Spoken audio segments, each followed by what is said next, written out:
मनुष्य के अलावा जितने भी जीव जंतु हैं उन्हें इंद्रिय सुख से ही आनंद मिलता है। भोजन आदि में उनको परम आनंद मिलता है, लेकिन मनुष्य भोजन जनित आनंद से ऊपर चला गया है। मनुष्य ने उसे बौद्धिक आनंद में परिवर्तित कर लिया है। बौद्धिक आनंद से भी एक कदम ऊंचा और तीव्रतर आध्यात्मिक आनंद है, जो मस्तिष्क और बुद्धि की सीमाओं के पार की वस्तु है। किंतु उसे पाने के लिए हमें इंद्रिय जनित सारे सुखों को छोड़ना पड़ेगा। उपयोगिता वही है जिसका हम उपभोग करें। प्रत्येक आदमी उपभोग करे और उसी उपयोगिता की तलाश हमें करनी चाहिए। मनुष्य अपनी बुद्धि के माध्यम से अनुभव करता है आनंद का, परमानंद का, आध्यात्मिक आनंद का।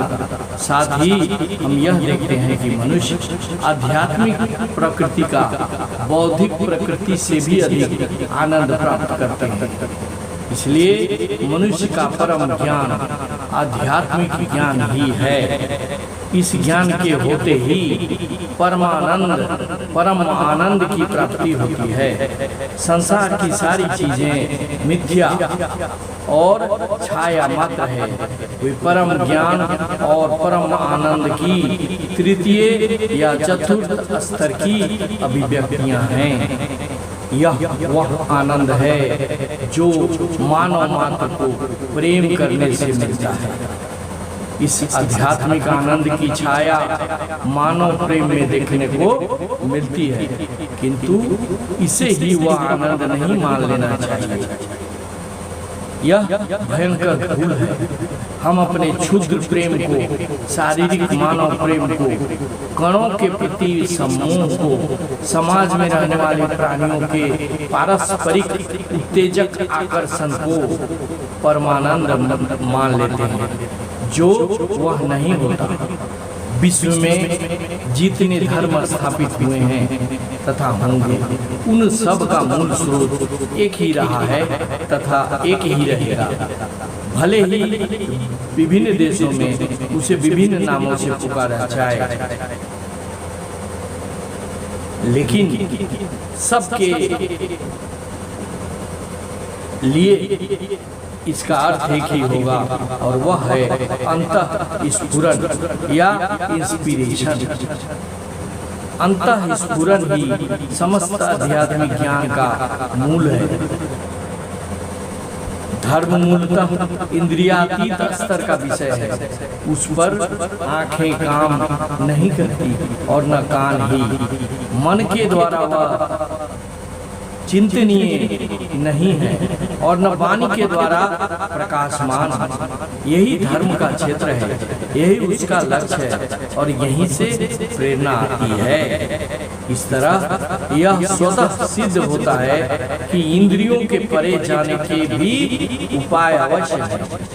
यह पूर्णतः सिद्ध है कि हमारी बुद्धि इंद्रियों के परे नहीं जा सकती। हमारा सारा चिंतन इंद्रियों की सीमाओं में ही होता है, और जिसे हम बुद्धि कहते हैं वह इंद्रियों द्वारा संग्रहित तथ्यों पर ही आधारित है। मनुष्य तब इंद्रियों के परे जा भी सकता है क्या? जो अज्ञेय है उसे क्या हम जान भी सकते हैं? जो हमारे लिए अनजान चीजें हैं, अज्ञेय हैं, उसको क्या हम जान सकते हैं? इस प्रश्न का उत्तर धर्म के अस्तित्व को निर्धारित करता है।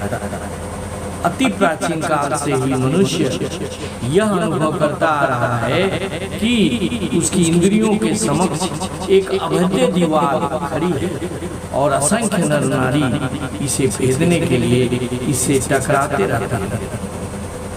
करोड़ों को निराशा हाथ लगी, पर करोड़ों को सफलता भी मिली। यही तो विश्व का इतिहास है। करोड़ों लोग इस बात में विश्वास नहीं करते कि अभी कोई मनुष्य इस प्रयास में सफल भी हो सका है। आजकल के संशयवादी लोग कभी विश्वास नहीं करेंगे कि बहुत सारे लोगों को जो अभेद दीवार है उसके पार जो परमेश्वर है उससे साक्षात्कार हुआ है। अगर मनुष्य प्रयत्न करे तो वह इस प्राचीर के पार जा सकता है, इस दीवार के पार जा सकता है। मनुष्य के पास केवल बुद्धि ही नहीं, केवल इंद्रियां ही नहीं है, उसके पास बहुत कुछ ऐसा भी है जो इंद्रियों की पहुंच के परे। हम अपना हाथ हिलाते हैं और अनुभव करते हैं तथा समझते हैं कि मैं हाथ हिला रहा हूं। मेरा हृदय तो क्रियाशील है, पर हम लोगों को पता नहीं चलता कि हमारा हृदय चल भी रहा है। फिर वह कौन है जो हृदय को क्रियाशील कर रहा है? वह भी यही सत्ता होगी। इस तरह हम देखते हैं कि यह सत्ता जो हाथ हिला लेती है, बोल लेती है अथवा सचेत होकर क्रियाएं करती हैं, वह अचेतन काम भी करती हैं। इसलिए हम पाते हैं कि यह सत्ता चेतन और अचेतन दो स्तरों पर काम कर सकती है। अचेतन से जो प्रेरणाएं हमें मिलती हैं उन्हें जन्मजात प्रवृत्ति कहते हैं, और जो प्रेरणाएं चेतन से प्राप्त होती हैं उन्हें बुद्धि कहते हैं। किंतु इन दोनों स्तरों से भी ऊंचा एक और स्तर है जिसे हम अति चेतन कहते हैं।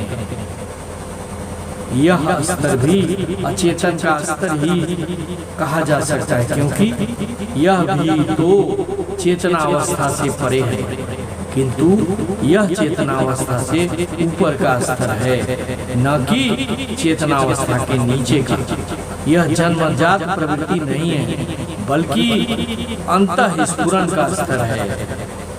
ऋषि मुनियों ज्ञानियों के जीवन में अनेक क्षण ऐसे आते हैं जब उन्हें बाह्य जगत का कोई ज्ञान नहीं रहता, पर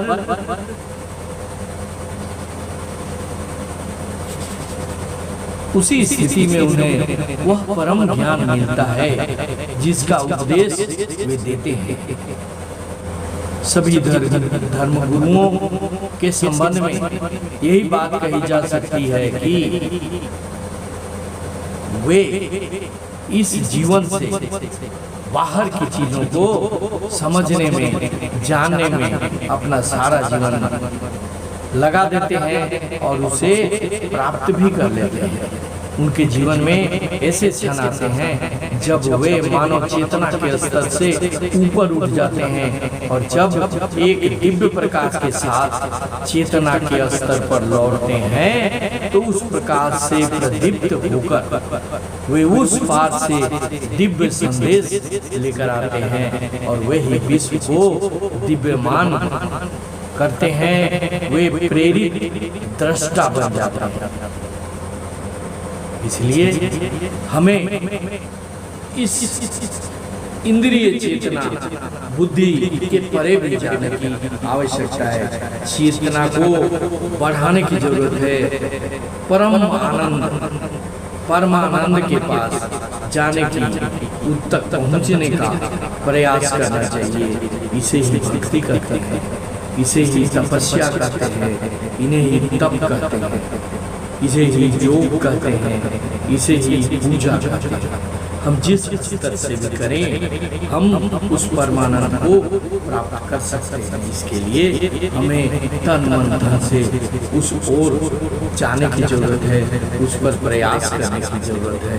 तो वह आनंद जो मिलेगा वह इन इंद्रिय सुखों से, इन इंद्रिय जनित खुशियों से बड़ा खुशी होगा, आनंद बड़ा होगा, जिसका हम कल्पना भी नहीं कर सकते, और हमारा जीवन धन्य हो जाएगा।